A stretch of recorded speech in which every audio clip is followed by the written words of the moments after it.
देखिए आपका एसआरए चल रहा था और एसआरए में आपका कुछ धाराएं बची हैं, वो हो जाए तब आपका लिखवाया जाए। 4-5 धाराएं और बची हैं, इसी में थोड़ा समय भी लगता है आपका। और प्री और मेंस मेंस में भी लगातार एक क्वेश्चन बनता है, और आपका प्री में भी एक या दो क्वेश्चन इससे बनता है। आइए इसको हम शुरू करते हैं। सबसे पहले आपका ये जो सेक्शन आपका शुरू करना है, यानी कि 30 आपका 6 और 37, यानी कि जहाँ तक बताया भी गया था, फिर एक बार हम भूमिका बांधते हैं और उसको आपका आज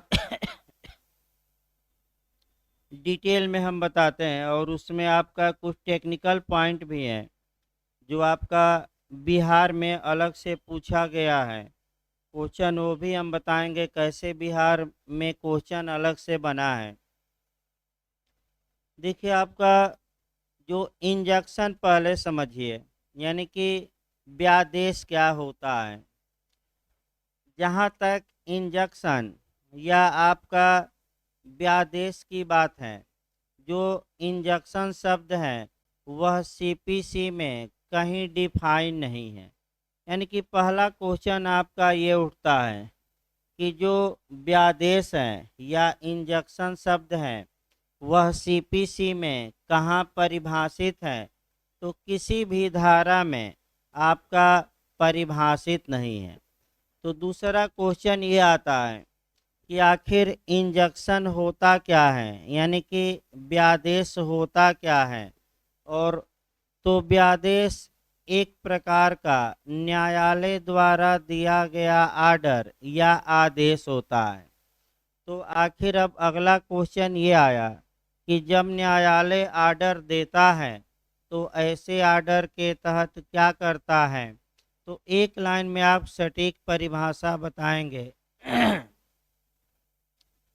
व्यादेश वह न्यायिक प्रक्रिया है जिसके तहत न्यायालय किसी व्यक्ति को आदेश देकर कोई कार्य करने या कोई कार्य न करने की अपेक्षा करता है।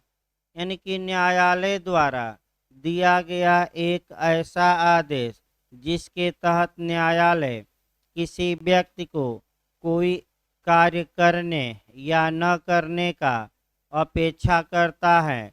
यानी कि जब न्यायालय ये कहे कि आप ये कार्य न करिए तो वह नकारात्मक या प्रोविटरी या आपका प्रतिषेधात्मक या नकारात्मक व्यादेश। और जब कहे न्यायालय कि आप ये कार्य करिए तो याद रखिए उसे हम पॉजिटिव या सकारात्मक व्यादेश कहते हैं। जहाँ तक व्यादेश की बात है, व्यादेश आगे बढ़ा जाए। अब आइए व्यादेश के प्रकार पहले बंटवारा कर लिया जाए और तब इन्हीं चारों प्रकारों को चलना है। जहाँ तक इंजेक्शन की बात है, व्यादेश की बात है, आपका समय के आधार पर यानी कि टाइम के आधार पर व्यादेश को दो भागों में बांटा गया है। और नेचर के आधार पर यानी कि उसकी प्रकृति के आधार पर भी व्यादेश को दो भागों में बांटा गया है। यानी कि कुल हम कह सकते हैं कि जो इंजेक्शन का काइंड्स है या जो व्यादेश का प्रकार है वह कुल कितना है, 4। फिर याद रखिए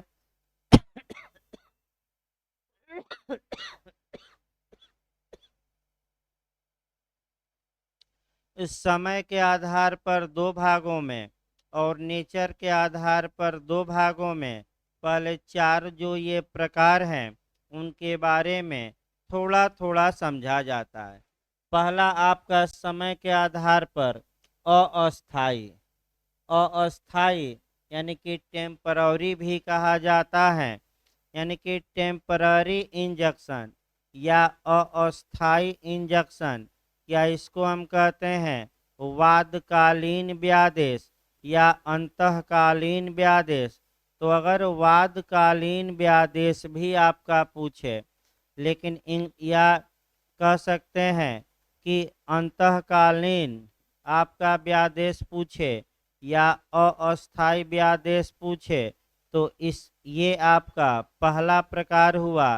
अब अस्थाई व्यादेश होता क्या है, ये पहले एक एक लाइन सबके बारे में जानना है और तब डिटेल में हम शुरू करेंगे एक एक करके।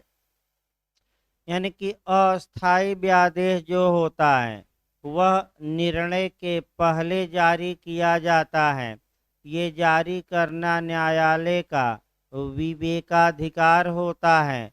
न्यायालय मुकदमे के किसी भी स्टेज में इसे जारी कर सकता है और इसके द्वारा किसी व्यक्ति को कोई कार्य करने या न करने से प्रतिबंधित कर देता है।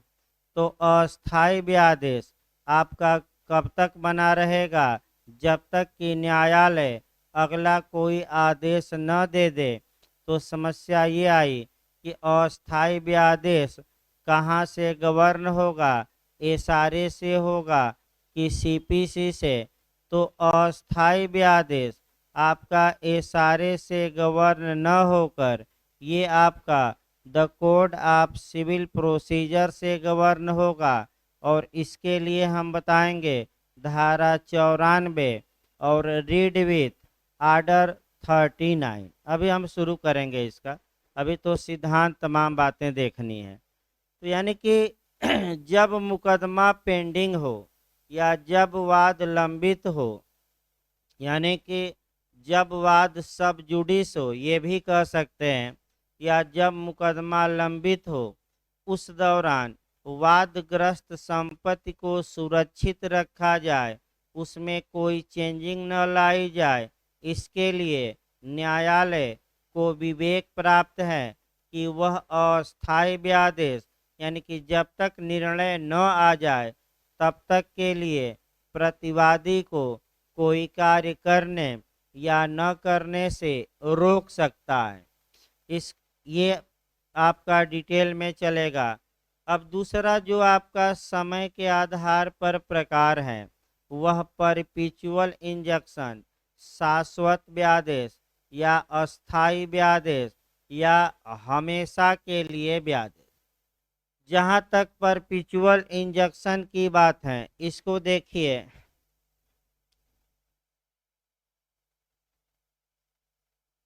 जहाँ तक पर्दा थोड़ा खोल दीजिए, हवा है, क्यों इतना गर्मी हो रही है।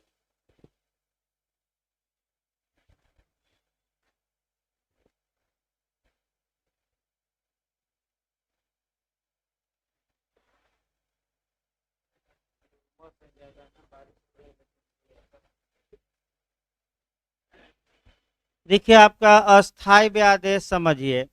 अस्थाई व्यादेश जो होता है उसके द्वारा किसी कार्य को करने या न करने के लिए आपका सदैव के लिए रोका जाता है, कुछ समय के लिए नहीं। कब कब तक के लिए? सदैव के लिए। जो अस्थाई व्यादेश होता है वह डिक्री का एक भाग होता है, यानी कि बीच में मुकदमे के बीच में न देकर एकदम लास्ट में दिया जाता है, निर्णय के समय दिया जाता है, गुण दोष पर विचार करने के बाद दिया जाता है और प्रतिवादी को किसी कार्य को करने या न करने के लिए हमेशा के लिए कहा जाता है। तो जो शाश्वत व्यादेश होगा वह एसआरए से कवर होगा, विनिर्दिष्ट अनुतोष अधिनियम से। अब कब शाश्वत व्यादेश जारी किया जाएगा, कब जारी करने से इनकार कर दिया जाएगा, ये सीपीसी नहीं बताएगी। ये कौन कानून हम पढ़ेंगे? तो विनिर्दिष्ट अनुतोष अधिनियम 1963, ये याद रखिए। यानी कि अस्थाई कहाँ से गवर्न होगा? सीपीसी। और शाश्वत या अस्थाई कहाँ से गवर्न होगा? आपका ये एसआरए से। ये समय के आधार पर बंटवारा हुआ। अब आइए आपका जो नेचर है, नेचर के आधार पर दो प्रकार का इंजंक्शन होता है। एक आपका प्रोविटरी यानी कि निषेधात्मक और एक मैंडेटरी यानी कि समादेशात्मक। अब दोनों को थोड़ा समझिए, एक एक लाइन डिटेल में, चारों वहीं पढ़ना है। उसके बाद एक क्वेश्चन और बनता है कि कब आदेश जारी करने से इनकार कर दिया जाएगा। 5 क्वेश्चन बनते हैं। तो भाई आपका लगातार मेंस और प्री में यहाँ से क्वेश्चन बनते हैं। अब अभी तो भूमिका चल रहे हैं, अभी हम शुरू करेंगे आपका सेक्शन, तो और चीज़ें बताएंगे। देखिए आपका जो नकारात्मक व्यादेश होता है वह पहले आप एक बार देखिए। मान लीजिए कि ए का जमीन थी और बी उस जमीन पर जबरदस्ती मकान का निर्माण करने लगा। तो ए कोर्ट का दरवाजा खटखटाता है और मांग करता है कि हजूर बी को ये कार्य करने से रोका जाए क्योंकि ये जमीन मेरी है। तो जब न्यायालय बी को इस कार्य को न करने का आदेश देता है, यानी कि तुम ए की जमीन पर मकान का निर्माण न करो, यानी कि कुछ कार्य करने को कहा गया कि रोका गया, तो ये कौन सा व्यादेश होगा? आपका नकारात्मक। लेकिन आपका जो लीगल भाषा में देखना है वह आपका प्रोविटरी यानी कि प्रतिषेधात्मक, या हम कह सकते हैं कि कुछ बातों को करने से क्या कर दिया गया है, किसका आदेश दिया गया है? रोकने का। अब आइए मैंडेटरी, सबसे आपका जो ज़्यादा और पॉपुलर है और आपका थोड़ा बहुत कठिन भी है, वह समादेशात्मक या मैंडेटरी इंजंक्शन। मैंडेटरी इंजंक्शन कब जारी किया जाता है? तो फिर आप देखिए, जितना काम हो गया है उसको आप ख़त्म करिए और आगे से ये काम न करिए। यानी कि इसका मतलब ये हुआ कि जो गलत कार्य आपने किया था उस गलत कार्य को आप रोक दिया गया, न करिए, और आदेश दिया जाता है कि आगे से भी आप ऐसा कार्य नहीं करेंगे। जैसे कि एक उदाहरण, ये मान लीजिए कि न्यूसेंस फैला रहा है, यानी कि ए रो मान लीजिए ए और बी का कमरा बगल बगल है और ए रोज थाली और ताली रात भर पीटता है और बी की नींद हराम कर देता है। तो बी कोर्ट का दरवाज़ा खटखटाता है। तो अब मैंडेटरी व्यादेश कब कहा जाएगा? कि जब न्यायालय ए को ताली और थाली बजाने से रोकने का क्या दे? आदेश। और इसी में एक और जोड़ना है, तब मैंडेटरी। और न्यायालय ये आदेश दे कि आगे से कभी भी तुम थाली और ताली रात भर नहीं बजाओगे, यानी कि जो कार्य किया जा रहा है उस पर क्या लगा दी गई? रोक। और कह दिया गया कि आगे से आप ये कार्य न करिए। तो इसको हम क्या कहेंगे? आपका मैंडेटरी इंजंक्शन, समादेशात्मक व्यादेश। तो एक एक लाइन कम से कम प्रकार पहले तैयार करिए। आपका पहला प्रकार कौन? समय के आधार पर कितने प्रकार के इंजंक्शन? 2, एक अस्थाई, दूसरा अस्थाई। और नेचर के आधार पर कितने हो गए? 2, एक आपका नकारात्मक या प्रोविटरी या रोकने वाला, और दूसरा कौन हो गया? मैंडेटरी। इसी को अब एक एक करके डिटेल में पढ़ना है। आइए पहला हम शुरू करते हैं। पहले इंजंक्शन की परिभाषा देख लिया जाए, क्योंकि परिभाषा भी बिहार में बना है। और इंजंक्शन को परिभाषित करते हुए इसके प्रकारों का उल्लेख करिए। तो व्यादेश को परिभाषित करिएगा 10 लाइन, और फिर जो हम चारों प्रकार बताए हैं ये शॉर्टकट में लिखना है, क्योंकि हम तो डिटेल में बताएंगे। तो आइए सबसे पहले हम देखते हैं आपका व्यादेश की परिभाषा, और यहाँ से आपका शुरू किया जाए तब सेक्शन उठाया जाएगा और आपका तब आगे बढ़ा जाएगा। देखिए आपका क्वेश्चन का मॉडल बना लिया जाए। व्यादेश को परिभाषित करते हुए अस्थायी व्यादेश जारी करने के सिद्धांतों का या प्रिंसिपल का या आधारों का वर्णन करिए। अगर पहला क्वेश्चन ये बन भी चुका है बिहार में कि व्यादेश को परिभाषित करते हुए इसके आधार बताइए, सिद्धांत बताइए, प्रिंसिपल बताइए, अर्थात जो पक्षकार व्यादेश की मांग कर रहा है उसे क्या साबित करना पड़ेगा। तो पहले हम व्यादेश के परिभाषा और उसके बाद 3 सिद्धांत हैं वह प्रयास करिएगा याद करने का। प्री में भी पूछा जाता है, मेंस में। देखिए आपका व्यादेश शब्द को सीपीसी में परिभाषित नहीं किया गया है। सामान्यतः व्यादेश न्यायालय द्वारा जारी किया गया एक ऐसा आदेश होता है जिसके तहत न्यायालय किसी व्यक्ति को कोई विशेष कार्य करने या न करने की अपेक्षा करता है। यानी कि या तो आप ये कार्य करिए या ये कार्य क्या करिए, न करिए।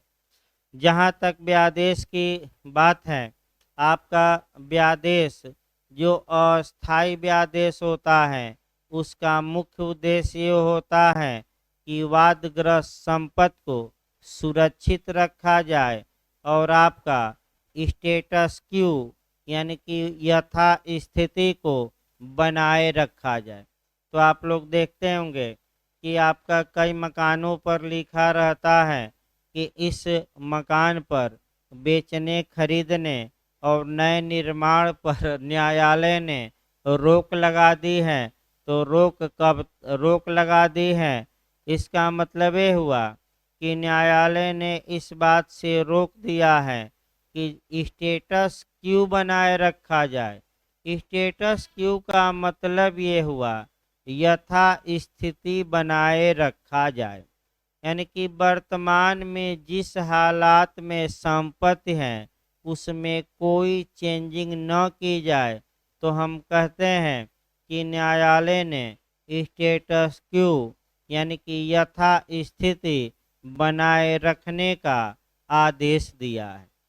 विद्वानों ने आपका व्यादेश को परिभाषित किया है। कम से कम 2 विद्वानों की परिभाषा जरूर लिखिएगा। एक जो सबसे उचित परिभाषा दिए हैं हेल्स बरी दिए हैं। तो हेल्स बरी क्या कहते हैं, देखिए इसको। हेल्स बरी ये कहते हैं कि व्यादेश एक ऐसी न्यायिक कार्यवाही है जिसके द्वारा किसी पक्षकार को कोई विशिष्ट कार्य करने या कोई विशिष्ट कार्य न करने का आदेश दिया जाता है।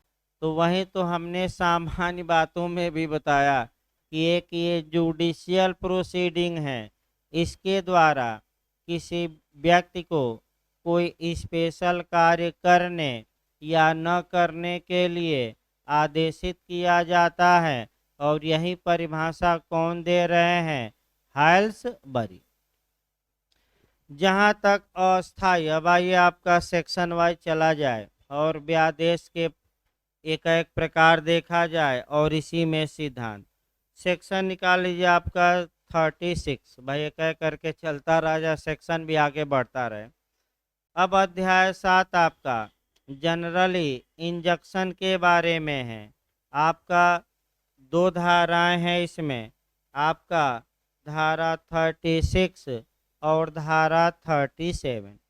36 देखिए, निवारक अनुतोष की किसे अनुदत्त किया जाता है। पहले ये देखिए, यानी कि निवारक अनुतोष का मतलब हुआ प्रिवेंटिव रिलीफ। प्रिवेंटिव रिलीफ का मतलब पहले समझिए। भाई शब्द आया है तो इसका तब तो बैरक शुरू किया जाए। देखिए आपका फिर आपका जो हमें शुरू करना है, अपकृत विधि से हम उठाते हैं और जो अपकृत विधि का सिद्धांत है वहाँ से हम शुरू करते हैं।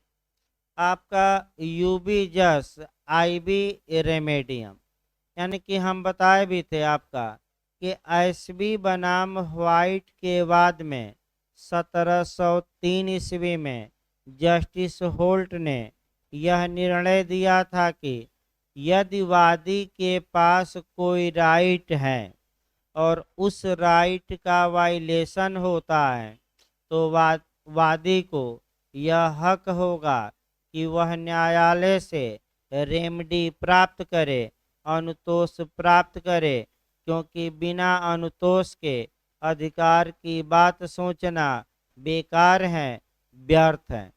और आपका बिना उपचार के अधिकार का कोई महत्व नहीं है।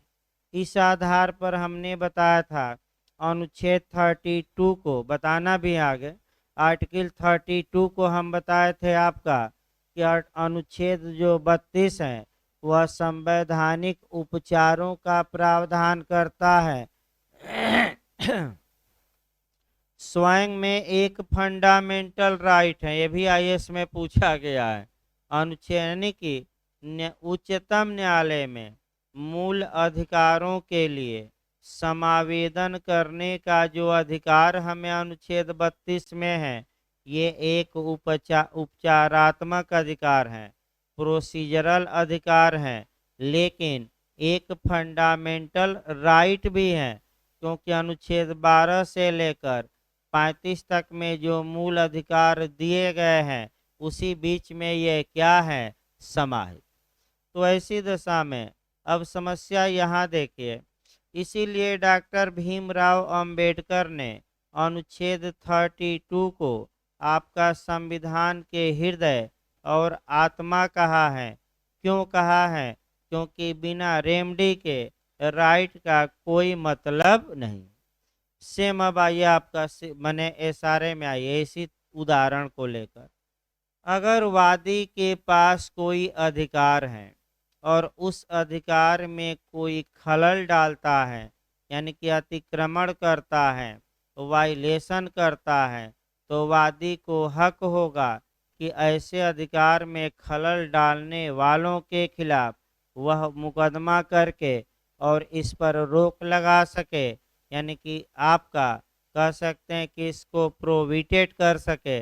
जैसे कि उदाहरण के रूप में एक ही जमीन है और एक ही जमीन पर एक का अधिकार है कि कोई दूसरा व्यक्ति उसकी जमीन पर कब्जा न करे। अगर कोई दूसरा व्यक्ति उसकी जमीन पर कब्जा करके मकान बनवाने लगता है तो एक अधिकार का उल्लंघन हुआ जो सांपत्तिक अधिकार है, और एक कोर्ट का दरवाजा खटखटाकर उपचार की मांग कर सकता है, और उपचार की मांग करते हुए बी को वह कार्य करने से क्या कर सकता है, प्रतिबंधित। तो निवारक अनुतोष आपका मतलब ये हुआ कि अधिकार की रक्षा के लिए दूसरे व्यक्ति से कोई कार्य करने या न करने की अपेक्षा की जाती है ताकि वादी के अधिकार की क्या हो सके, रक्षा। तो इसी को हम निवारक अनुतोष कहते हैं, यानी कि अधिकार की रक्षा के लिए दूसरे को कोई कार्य करने या न करने का क्या दिया जाता है, आदेश। जैसे उदाहरण के रूप में जो जमीन का मालिक था वह कोर्ट में गया और कोर्ट से क्या निकलवाया, आदेश। तो अब आइए प्रिवेंटिव रिलीफ इसे कहा जाता है। अगला देखिए इसमें निवारक अनुतोष न्यायालय के विवेकानुसार अस्थायी या शाश्वत व्यादेश द्वारा अनुदत्त किया जाता है। तो यहाँ से अब देखिए आपका यानी कि प्रिवेंटिव रिलीफ देना ये न्यायालय का विवेकाधिकार है। पहला नियम याद रखिए, यानी कि न्यायालय प्रिवेंटिव रिलीफ देने के लिए बाउंड नहीं है। पहला क्वेश्चन, ये न्यायालय का विवेकाधिकार है, चाहे तो निवारक अनुतोष प्रदान करे या प्रदान करने से क्या कर दे, इनकार। तो निवारक जो अनुतोष है या किसी व्यक्ति को कोई कार्य करने या न करने का जो आदेश दिया जाता है अब अगली समस्या आई कि वह आपका कैसे अनुदत्त किया जाता है, निवारक अनुतोष कैसे प्रदान किया जाता है। तो आपका जवाब रहेगा इंजेक्शन के माध्यम से। फिर क्वेश्चन आया कि किस इंजेक्शन के माध्यम से, तो आपका जवाब रहेगा या तो अस्थाई या अस्थाई, यानी कि या तो टेम्पररी या आपका परपिचुअल। तो फिर आपका टेम्पररी में क्या होता है कि किसी कार्य को करने के लिए कब तक रोका जाता है, कुछ समय।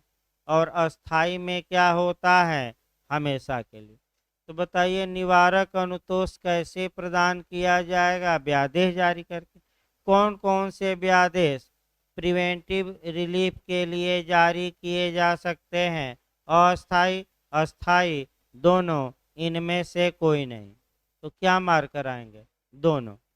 ये कहाँ बताया गया है, सेक्शन भी याद रखना है, तो सेक्शन 36।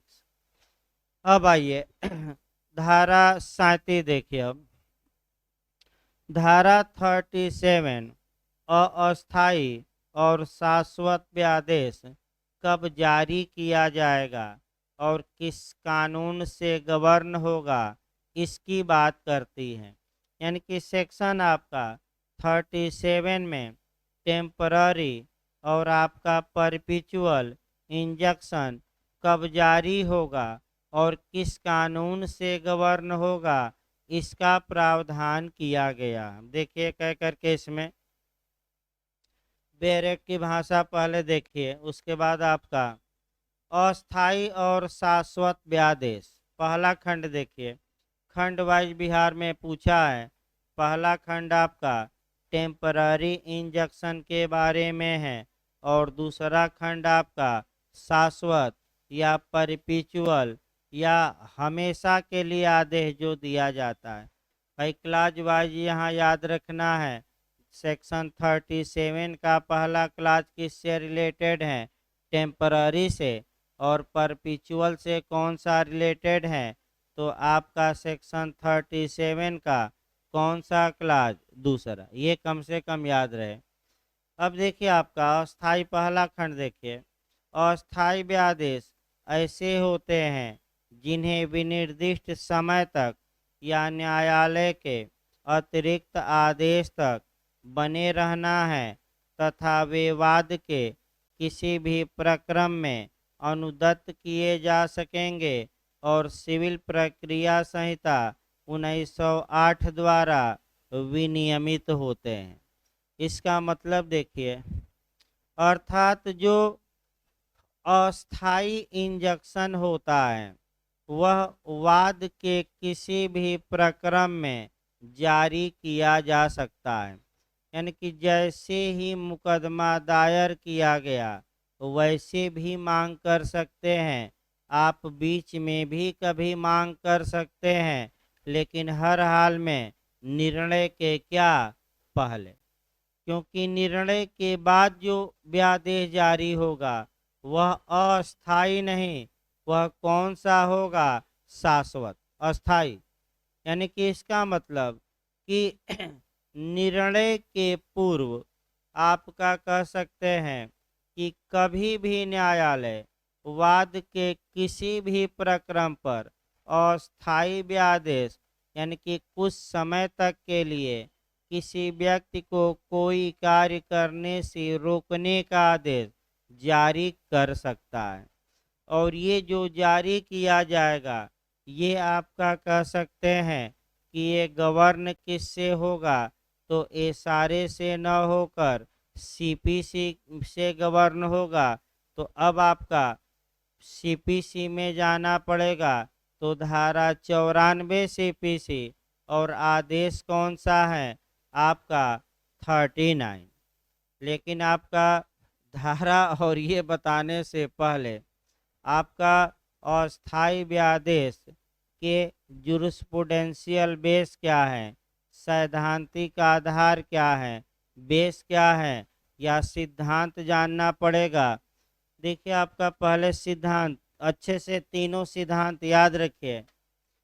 और जब भी आपका मुकदमा करिए और अस्थायी व्यादेश की मांग करिए तो कम से कम वाद पत्र में इन तीनों बातों का उल्लेख करना अनिवार्य होगा।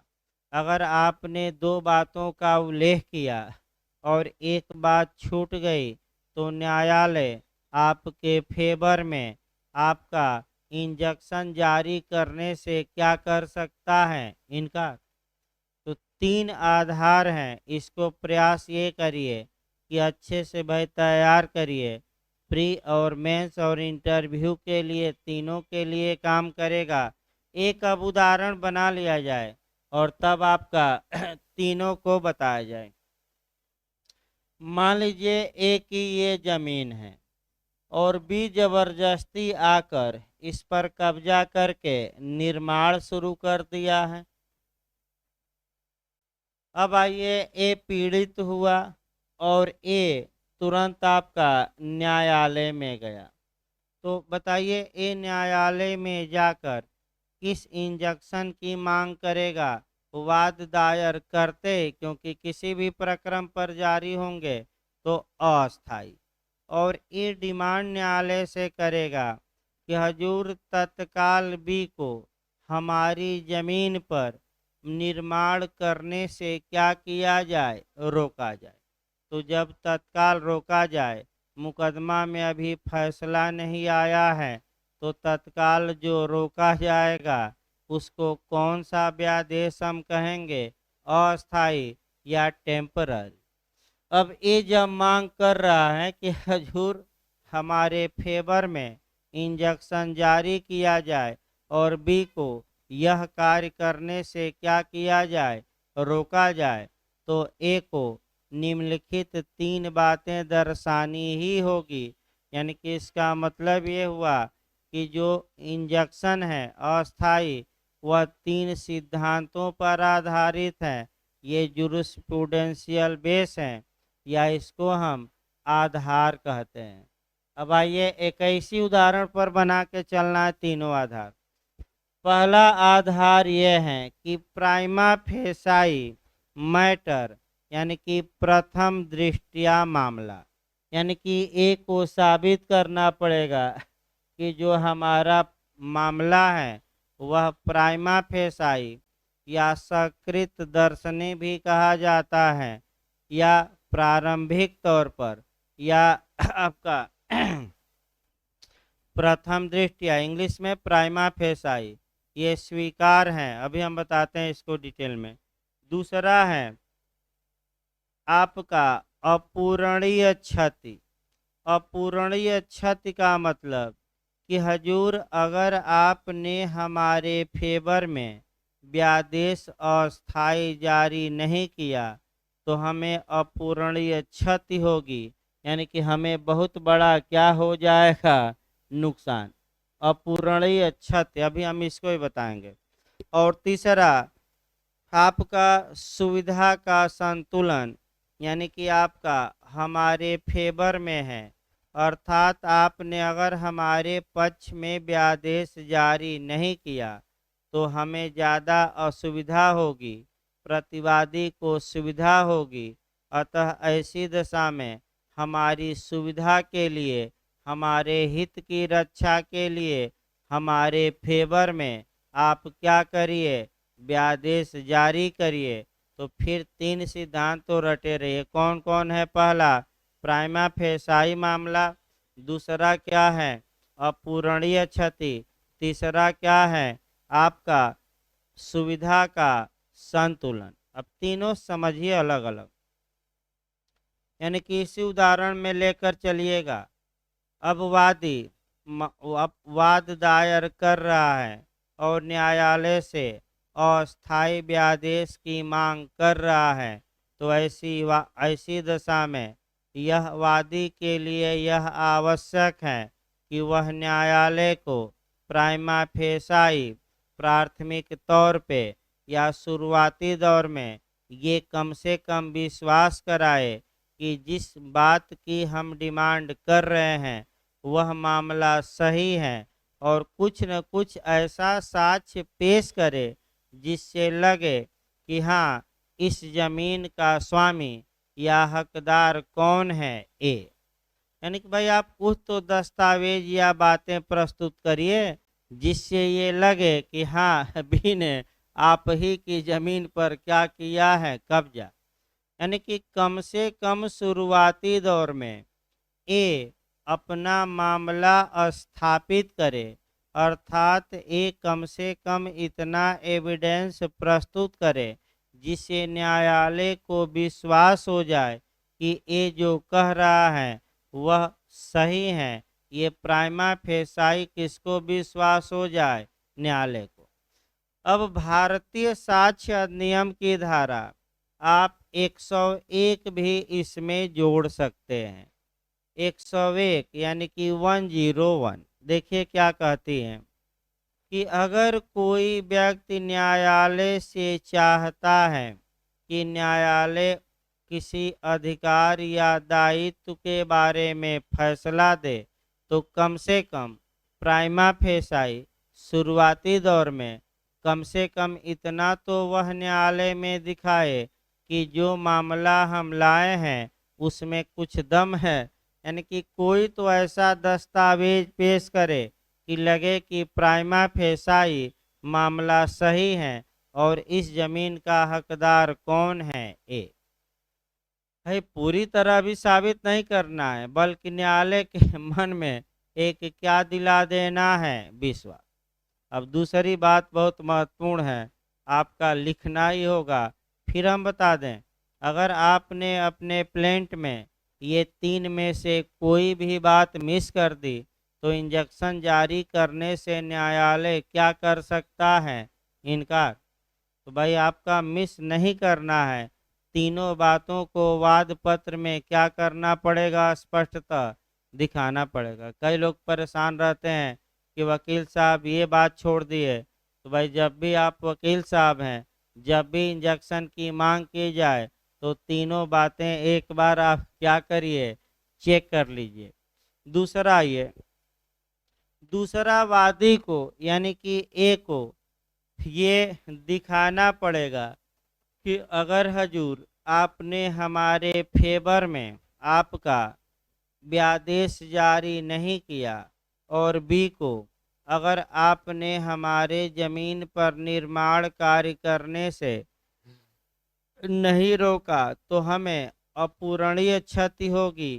यानी कि ऐसी क्षति होगी जिसकी पूर्ति संभव नहीं है। अब आपका अपूरणीय क्षति की व्याख्या करनी पड़ेगी। अपूरणीय क्षति का मतलब ये नहीं हुआ कि क्षतिपूर्ति का निर्धारण नहीं किया जा सकता। यानी कि इसका मतलब ये हुआ कि क्षतिपूर्ति का निर्धारण किया जा सकता है। फिर एक बार देखिए, फिर एक बार अच्छे समझिए, अपूरणीय क्षति किसे कहा जाता है? जहाँ की डैमेज का निर्धारण किया जा सकता है, लेकिन आप डैमेज भी अगर हमें दिलवा दीजिए तो जो मुझे नुकसान हुआ है वह डैमेजेज से यानी कि क्षतिपूर्ति से या आपके द्वारा दिए गए मुआवजे से वह पर्याप्त नहीं होगा। अर्थात इसका मतलब फिर एक बार देखिए, नुकसानी निर्धारित की जा सकती है, इसमें कोई शक नहीं है, लेकिन अगर आप हमें नुकसानी भी दिलवा देते हैं तो जो मुझे नुकसान होगा उसकी भरपाई नुकसानी से नहीं हो सकती। अर्थात नुकसानी भले आप निर्धारित कर दीजिए लेकिन जो मुझे नुकसान हुआ है वह नुकसानी हमें नहीं चाहिए, बल्कि हमारा आपका क्या करिए, हमारे अधिकार की रक्षा करते हुए और बी को निर्माण करने से रोकिए। यानी कि कुल मिलाकर ये दिखाया जाता है कि हजूर अगर आपने हमारे फेवर में अगर व्यादेश जारी नहीं किया तो हमें ऐसी क्षति होगी जिसका बाद में मुआवजा हमें दिलवाकर भी भरपाई की जा सकती है कि नहीं? नहीं की जा सकती। जब मकान बनवा ही लेगा भी तो आप मुआवजा देकर क्या करवाएंगे? तो अतः न बांस रहेगी न बांसुरी बजेगी। अतः जब निर्माण कर रहा है उसी समय आप उस निर्माण पर क्या लगाइए? रोक। तो भाई फिर एक बार देखिए, अपूरणीय क्षति लिखना हर हाल में क्या है? आवश्यक। फिर एक बार हम लास्ट में बता रहे हैं, अपूरणीय क्षति मतलब ये नहीं हुआ कि मुआवजा का निर्धारण हो ही नहीं सकता, ये नहीं। मुआवजा का निर्धारण हो सकता है, लेकिन जो आप हमें मुआवजा दिलवाएंगे वह पर्याप्त अनुतोष नहीं होगा। अतः ऐसी दशा में आप हमारे फेवर में क्या जारी करिए? अध्यादेश, मुआवजा न दिलवाइए और बी को हमारी ज़मीन पर मकान बनाने से क्या करिए? प्रोहिबिटेड, यानी कि रोकिए। तीसरा, सुविधा का संतुलन। सुविधा का संतुलन देखिए क्या होता है।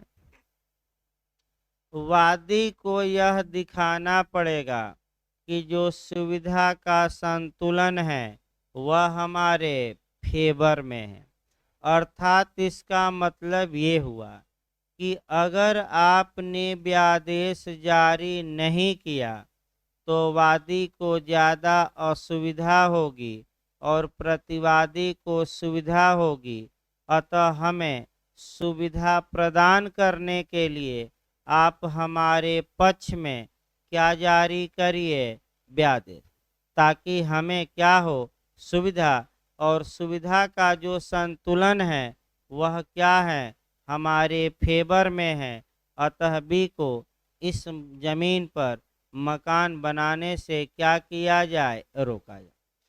यानी कि जो अस्थायी व्यादेश जारी किए जाते हैं उसके तीन सिद्धांत हैं, जुरिस्प्रूडेंशियल बेस हैं, आधार हैं या मूल तत्व हैं, और इन्हीं पर अस्थायी व्यादेश जारी किए जाते हैं। फिर तीनों मैं रटवा रहा हूँ। पहला है कि प्राइमा फेसाई मामला वादी को साबित करना पड़ेगा। किसको? ए को, कि हमारा मामला प्राइमा फेसाई सही है। दूसरा आपका अपूरणीय क्षति, यानी कि इस क्षति की भरपाई अगर मुआवजा भी दिलवा देते हैं नहीं होगी, और सुविधा हमारे विरोध में है कि पक्ष में। अतः आप हमारे फेवर में इंजक्शन जारी करिए और किसको रोक दीजिए ये कार्य करने से? आपका बी को। अब आइए, ये हो गया आपका सिद्धांत। अब अगला इसमें आता है कि अस्थायी व्यादेश कब जारी किया जाता है। चूंकि ये सीपीसी से गवर्न होगा तो आपको ये सीपीसी में पढ़ना है और सीपीसी में आपका डिटेल में पढ़ाया जाएगा। अभी आपका 94 ही धारा चल रही है तो वही सीपीसी में पढ़ा दिया जाएगा डिटेल में, लेकिन जो सामान्य बातें थी वो हमने बता दिया क्योंकि वही धारा चल ही रहे हैं 94। तो भाई व्यादेश यहाँ पढ़ाइए या वहाँ पढ़ाइए, तो वही हम पढ़ा देंगे सीपीसी में ही। अब अगला ये शाश्वत व्यादेश।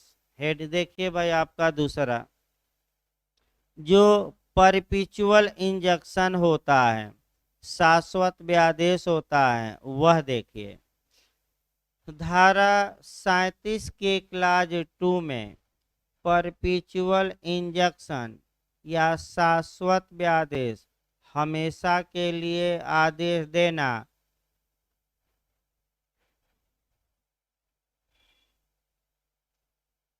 के बारे में प्रावधान किया गया। देखिए, शाश्वत व्यादेश वाद की सुनवाई पर और उसके गुणागुण के आधार पर की गई डिक्री द्वारा ही अनुदत्त किया जा सकता है। तत्द्वारा प्रतिवादी किसी अधिकार का ऐसा प्राख्यान या कोई ऐसा कार्य जो वादी के अधिकारों के प्रतिकूल हो न करने के लिए शाश्वत काल के लिए, शाश्वत काल मतलब कुछ समय के, हमेशा के लिए व्यादिष्ट कर दिया जाता है, यानी कि उसको आदेशित किया जाता है कि अब कभी भी तुम ये कार्य न करना। फिर एक बार इसकी भूमिका पहले देखिए। जो शाश्वत व्यादेश होता है, पहला नियम, ये आपका निर्णय के बाद न्यायालय जारी करता है, पहला नियम। दूसरा, जब न्यायालय मामले में डिक्री पारित करता है तो डिक्री पारित करते समय ही व्यादेश जारी करता है, यानी कि यह व्यादेश डिक्री का एक भाग होता है। तीसरा नियम, यह आदेश दोनों पक्षकारों को सुनने के बाद जारी होता है, अर्थात यह आवश्यक एक पक्षकार को सुनकर ये व्यादेश जारी नहीं किया जा सकता, तो दोनों पक्षकारों को क्या किया जाता है, सुना जाता है। इसके बाद गुणागुण यानी कि मेरिट पर विचार किया जाता है, यानी कि न्यायालय मेरिट पर भी विचार करता है। और बताएंगे हम आगे, अभी अभी सामान्य बातें चल रही हैं, इसकी भी मेरिट पर विचार करता है और मेरिट पर विचार करके आपका अंत में फैसला सुनाता है, वादी के अधिकारों की रक्षा करता है और प्रतिवादी को कोई कार्य न करने के लिए हमेशा के लिए क्या किया जाता है, रोक दिया जाता है, आदेशित किया जाता है। जैसे एक उदाहरण इसी पर लिया जाए, मान लीजिए ए की जमीन पर गलत तरीके से मकान का निर्माण कर रहा है, तो ए गया तो पहले तो ए कौन सा व्यादेश तुरंत जारी करवाएगा कि हजूर बी को ना बुलाइए, आप हमारी तुरंत सुनिए और तुरंत आप बी के खिलाफ व्यादेश जारी करिए। क्यों? क्योंकि अगर आप बी को बुलाएंगे तो समय लगेगा और तब तक तो बी हमारी जमीन पर क्या बना चुका होगा, मकान। अतः तत्काल उपचार आवश्यक है। तो जैसे ही मुकदमा दायर किया गया वैसे ही किस व्यादेश की मांग कर डाली गई, अस्थाई, टेम्पररी। लेकिन वादी को तीन आपका बातें समझानी पड़ेगी कोर्ट को कि प्राइमा फेसाई मेरे पक्ष में क्या है मामला, और आपका अगर आप व्यादेश नहीं दिए तो कैसी क्षति होगी, अपूर्ण, यानी कि आप मुआवजा भी दिलवा देंगे तो वो मुआवजा आपका कह सकते हैं कि पर्याप्त अनुतोष होगा कि नहीं, नहीं होगा। और तीसरा, सुविधा हमारे फेवर में है, अतः तुरंत आप व्यादेश जारी करिए, बी को मकान बनाने से रोकिए और बाद में बी को सुनवाई करिएगा बुलाकर, लेकिन तत्काल तो उपचार हमें क्या करिए, दीजिए। इसके विपरीत जो अस्थाई व्यादेश होता है, अब मुकदमे के पेंडिंग के दौरान नहीं, जब न्यायालय डिक्री पारित करता है तो दोनों पक्षकारों को सुन लिया, मेरिट पर विचार किया और प्रतिवादी को हमेशा के लिए कोई कार्य करने से रोक दिया, तो जब अंत में ए और बी के बीच विवाद में फैसला आया, निर्णय आया, तो हमेशा के लिए किसको न्यायालय रोक देगा, बी को, और कहेगा कि कभी भी तुम इस जमीन पर क्या न बनाना, मकान, क्योंकि ये जमीन किसकी है, एक। तो जब हमेशा के लिए रोका जाएगा तो उससे कौन सा इंजेक्शन कहेंगे, परपेचुअल, शाश्वत। ये कब जारी होगा, मुकदमे के लंबितावस्था में कि डिक्री के माध्यम से, ये मुकदमे के बीच में जारी होगा कि अंत में। और मेरी सुनवाई दोनों पक्षकारों को सुनकर के बिना सुने, सुनकर, और मेरिट पर विचार करके कि बिना विचार करके, गुण दोष पर विचार करके, और हमेशा के लिए रोका जाता है ऐसे व्यादेश द्वारा कि कुछ समय के लिए। और ये व्यादेश किससे गवर्न होगा, सीपीसी से कि एसआरए से, एसआरए से। और कहाँ इसका प्रावधान है, तो धारा 37 के किस खंड में? 2 में। इतना अगर इसी को डिटेल में चला जाएगा आपका, मैंने इसी को हमें इतना अगर अब दोनों में अंतर भी थोड़ा देख लीजिए ताकि एक दिमाग में बैठा रहे, ताकि दोनों अभी बताना भी है। अभी तो आपका भूमिका ही चल रही है, 2-3 दिन लगता है ब्याह देश में, थोड़ा घबराना नहीं है, क्योंकि आपका काफ़ी टेक्निकल भी है और कभी सीपीसी में जाना पड़ेगा तो कभी कहाँ जाना पड़ेगा, ये सारे में। लेकिन दोनों में कुछ तो अंतर आप जान लीजिए। अब जैसे कि आपने अनुच्छेद आपका संविधान में भी अनुच्छेद 15 के खंड 4 में और 16 के खंड 4 में हमने कुछ अंतर अभी बताया है, पूरा नहीं बताया है, पूरा लास्ट में बताया जाता है। फिर एक बार इसको कवर करिए। आपका आखिर अस्थाई और अस्थाई व्यादेश में अंतर क्या रहा? तो पहला अंतर ये रहा कि अस्थाई व्यादेश किससे कवर होंगे? सीपीसी से। और अस्थाई या शाश्वत व्यादेश किससे कवर होंगे? एसआरए से। अस्थाई व्यादेश कब जारी किए जाते हैं? मुकदमे की लंबितावस्था के दौरान। अस्थाई कब जारी किए जाएंगे? निर्णय के बाद। अस्थाई हमेशा के लिए होते हैं कि कुछ समय के लिए? कुछ समय के लिए। अस्थाई या शाश्वत कब तक के लिए? हमेशा के लिए। अस्थाई आपका अस्थाई, ये हो गया आपका अंतर। हाँ, अस्थाई जो व्यादेश हैं वह आपका कह सकते हैं, रेस्ट ले लीजिए भाई, भूल जा रहा है बीच बीच में, उससे अच्छा है कि दूसरा सब्जेक्ट चलाया जाए। एक दो बातें मिस हो जा रहे हैं, तो इससे अच्छा है कि जब मिस हो जाए तो भाई आपका बंद कर दिया जाए, ज़बरदस्ती ना खींचा जाए। अभी आपका सीपीसी चलेगी भाई, संविधान आज भी नहीं चलेगा, संविधान कल चलेगा। कुछ आपका शारीरिक समस्याओं के कारण कुछ आराम है, तबीयत आपका बता दिया, 2-3 दिन आपका वहीं सर्दी जुकाम बुखार उखार थोड़ा समस्या पैदा किया था, तो अभी भी गला थोड़ा बहुत माने खराश है। लेकिन आपका कल से और समय बढ़ाया जाएगा, क्योंकि तत्काल आपका बहुत ज़्यादा नहीं पढ़ा सकते हम भी, तो आपका और अभी 20 मिनट